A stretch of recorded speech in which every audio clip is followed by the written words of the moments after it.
While crews set up temporary classrooms, it remains to be seen what a return to school plan will look like for the students and staff of Tumbler Ridge Secondary.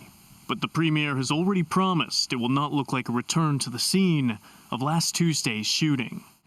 I am sure you are anxious about having to go back to that school, and I will promise you that not one of you will ever be forced to go back to that school. Now, while no timeline has been given as to when students could potentially return to class, a clinical psychologist tells us when that day does eventually arrive, it'll likely look very different for each affected student. No child has had the same exposure and experience with a traumatic event.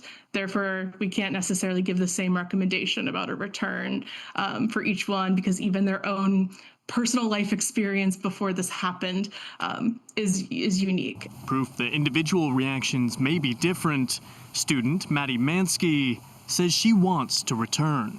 I want the school to stay because even though the parents are scared and the kids are, us kids need to know that we're going to be safe and that it's most likely not going to happen again, and that we need to face our fears.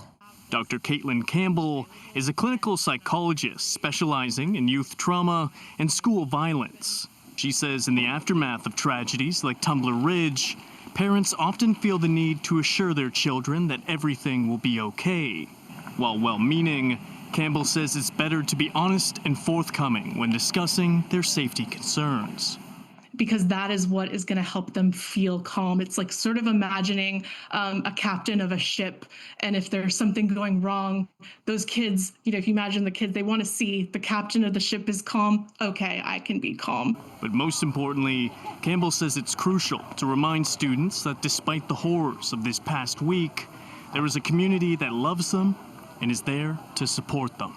Knowing that those people are there and kind of connecting to that is the most important thing, I think, in the long term, is remembering that people are still good even when something like this happens. In Vancouver, Kurt Black, City News.